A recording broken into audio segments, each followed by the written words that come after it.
You guys are gonna have to let me vent today because I feel like I just keep having bad luck with the Rebel 1100. Perfect.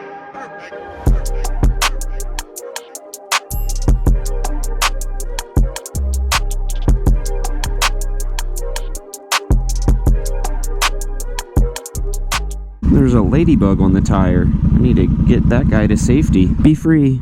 Alright, welcome back to Life of Birch. This is Birch. The rain just stopped for long enough that I could get out and ride, make a quick video for you guys, and talk about some of my frustrations with the Rebel 1100 so far. I just almost ran over that beetle. That would have been sad. Alright, so let me start off by saying that I still love this bike. It's still probably the best bike I've ever owned, so it's nothing necessarily negative towards the bike itself, but I definitely have some frustrations with, I guess, just the ownership of it. So let's bring it back to the beginning. If you've been following the channel for a while, then I'm sure you remember that when I got the bike, it actually showed up damaged. The bikes are shipped in like these crate things, like a metal box almost, and my bike in particular, and actually there's several other people that had this issue also, but my bike was knocked over inside the crate during shipping and sustained a little bit of damage. Nothing crazy, but I think all it got was like the shifter peg got bent, the bar end got messed up,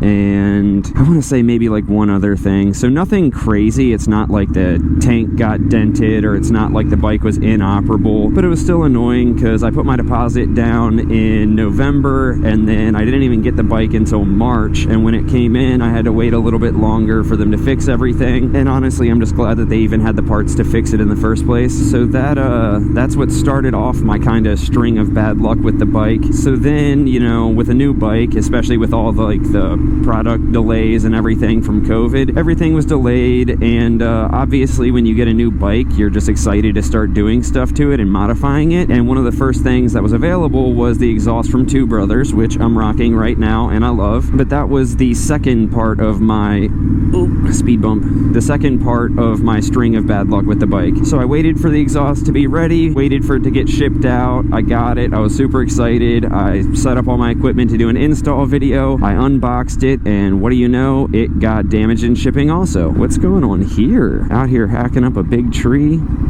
Dang. So anywho, the exhaust showed up and that was damaged in shipping also. It had like a couple of scratches and dings. I think what happened is one of the screws from the silencer got loose in the box during shipping. It wasn't like substantially damaged, and you could tell that it was just shipping damage or whatever, but it was still annoying because I set aside time to make the install video. I was all hyped up about finally getting exhaust on the bike, and I had to send it back, wait for it to get recoated, and then put it on later. But within a couple weeks I got the new exhaust, and or I should say the same exhaust. They recoated it for me because that ended up being faster than just getting me a new exhaust, so shout out to Two Brothers for making that happen as quickly as they did. So I got the exhaust back and all was fine and dandy. Look at that cloud. That's that's rain. Alright, I might have less time to ride than I thought. So anyway, that is, I guess, the second unfortunate bad luck kind of annoying thing that happened with the bike. And then the next part that I got was the upgraded seat that Honda offers, the diamond stitch seat. I was super excited about that because I thought it looked cool, and honestly I didn't mind the stock seat. I didn't think it was really uncomfortable, but I figured any upgrade to comfort would be awesome. So the seat comes in. I ended up getting it on eBay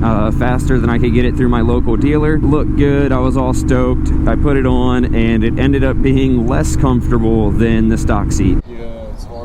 Yeah, it's harder. So that was just annoying because, again, it was something like, I don't know, maybe it's just me getting my expectations up and that's on me. Maybe I should have lower expectations going into things and this wouldn't be an issue, but I got the seat put on. It was definitely less comfortable than stock, and that was just kind of a bummer. I was like, listen, I know the seat was only $100, but if it's supposedly an upgraded seat, how does it feel like a downgrade? And since then, it has broken in some. It's definitely more comfortable than when I first put it on. Don't get me wrong, it's definitely not more comfortable than stock, I don't think, but at least now it's not less comfortable than stock, so that's all right, but just kind of, I don't know, annoying. So the next part that I ended up getting was the passenger seat kit. So the passenger seat for the rear, as well as the passenger foot peg and foot peg bracket, that I ordered last week. It showed up this week, and that was supposed to be this week's video. I guess shame on me for not having a backup plan, but that was supposed to be this week's video, installing the passenger seat, because I was super excited excited about that. And if you have a good eye for things, you'll probably notice that at the beginning of this video, my bike looked the exact same. There was no passenger seat on it, and that's because that showed up damaged also. Now that, I'm sure, was probably just shipping damage. Like, the condition it was in, there's no way that Honda sent it out like that, or at least I would hope. But I gotta say that I don't think this was just shipping damage. I think it was also kind of Honda not packaging it properly. Oh, I feel the rain. My GoPro is not waterproof when the mic is attached, so let's hope that that it doesn't start pouring and ruin my GoPro as I'm talking about my bad luck. Which way are the clouds going?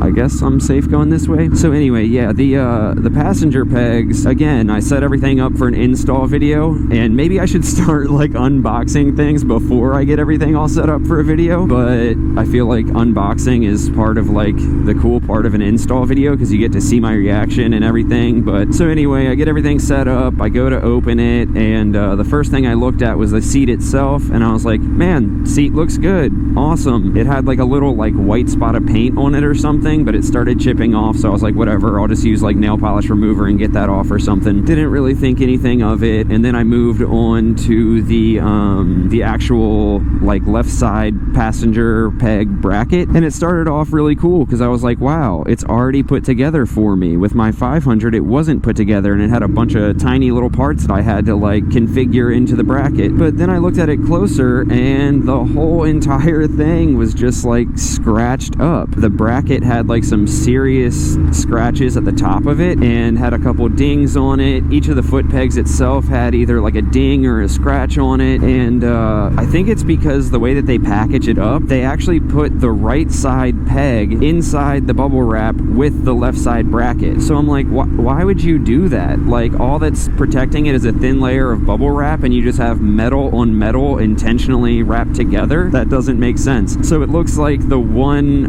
passenger peg totally scratched up the bracket, and I was just SOL. I posted some pictures of it on the 1100 forum on Facebook just to like complain about it, which, by the way, go join Honda Rebel 1100 World. That is a new 1100 group on Facebook that I'm actually an admin of. I'll link that below in the description. Make sure to join that for all things Rebel 1100. But anyway, so I posted pictures of it in that group, and a few people were like, dude, just put it on or whatever. You're going to be waiting months to get another one. A couple people were like, oh, I would just color in the scratches with Sharpie. But in my head, if I have a brand new bike and I'm getting brand new parts for it, I shouldn't have to worry about coloring it in with Sharpie to make it look good. So needless to say, now I'm working on sending that back and getting a new kit. I'd love it to be in perfect condition. I don't think that's too much to ask, but honestly, as long as it's just in good condition, I'll take it because I want to get it put on. So yeah, I don't know. There's my little rant. I hate to be negative on the channel. I like to try and keep everything positive, but I'm just kind of giving you guys some insight into everything, a little look behind the curtain, if you will. It's just frustrating because not only am I excited to get the bike modified to how I want it and kind of make it my own, but it's also annoying because like I'm trying to take YouTube more seriously, and I know that you guys want to see install videos, and obviously